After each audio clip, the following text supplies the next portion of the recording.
But if you think you can just be the bystander and not do anything to receive the blessing, that's not faith. That's you sitting down and saying, oh, I'm gonna get that thing. I'm gonna get that pant size. We'll just talk about fitness for a minute. I'm gonna marry that man. You're in pursuit of something and you're not actually pursuing anything. You're wanting God to do it for you. And while the blessing remains generation to generation, our choices can inhibit us from receiving that. Even though our salvation is a blessing and a gift that's everlasting.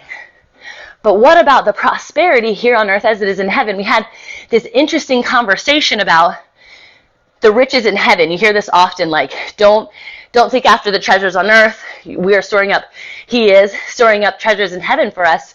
So, like, don't fixate on money, or not to say you can't be rich. Please be rich. We need the kingdom. Entrepreneurs, we need the marketplace ministers to have that wealth so that we can do good things, great things, godly things, and we can steward the kingdom economy here on earth as it is in heaven. But it's this conscientious action that I want to talk to you about, regardless of the generational blessing that's on your life, because generational blessings, the counter is generational curses. And so in Genesis, they talk about this over and over again. Let's go back. Genesis 23, 24, I'm talking through right now. Actually, I'm going to go to my other Bible because I think that's where I was taking the notes about it.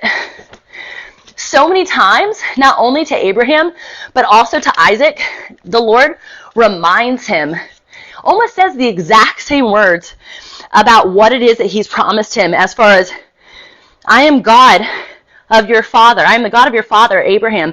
Do not be afraid, for I am with you and will bless you. I will multiply your descendants, and they will become a great nation. I will do this because of my promise to Abraham, my servant. So, because of the promise to his father, who followed him all the days of his life, he now receives that blessing. So I think of my babies. I think of the people in my line, my lineage. I want them to receive the blessing even if I don't ever get to see it.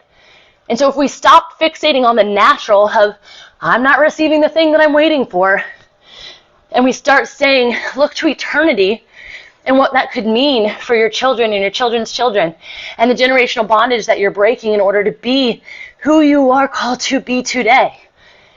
I believe the natural blessing that is the overflow and love of God you'll receive, because ultimately peace, which transcends all understanding, love, joy, which wells up from the inside of you and is undeniable, is your treasure. And yet we look to Numbers. I can't stand Numbers, or except for the book Numbers. Actually, that one's hard to read too. But think about it differently. Change your mind. We have to renew our mind daily, right? And so if you're in this comparison trap of what other people have, just like Jacob was to Esau, he said, I want what my brother has. Even though he was still in the blessing of his father, just not in the traditional mindset. Well, guess what happened when he stole that thing, when he lied about that thing, when he got the quick, rich scheme, when he took the shortcut. We're taking shortcuts, too many shortcuts. We cannot do that. That's not how it works. God does not honor that. He honors the righteous. He honors the wise, not the fools. And there are lots of marketing tactics that are going after, just like the enemy did in the garden, trying to put on a disguise to say this is right.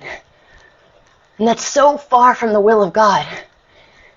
There is energy and effort that must go into the receiving of a blessing, just like Esau did.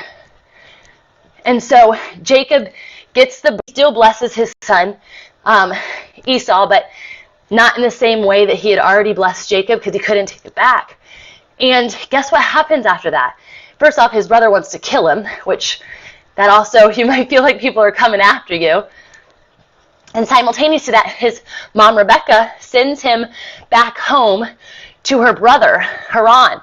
And this is where Leah and Rachel's story unfolds. And guess what happens? There's no way that he could have known what Jacob had just done. And even if Jacob shared some of that with his uncle, it wasn't his uncle's incentive. His uncle wanted his daughter to be married. So he tried to change the blessing on his daughter's life. And I get it. It's a natural tendency to want the best for yourself and the best for the people you're connected to. But you cannot shortchange the will of God. And so he offers out. He lies, literally lies to Jacob, which is exactly what Jacob just did to his dad and his brother. And he has to wait 7 years to receive the blessing that he actually wanted, which was to marry Rachel. Then there was additional qualms that transpired with her not being able to be pregnant. And I mean, so much unraveled. So if you think by looking at the way that the lineage of Jacob was established, which then you know the story of Joseph, imagine your son, your favorite son at that, the youngest son, which is who he was, he ended up generationally taking that same baby love to his son, who was then ripped from him for decades.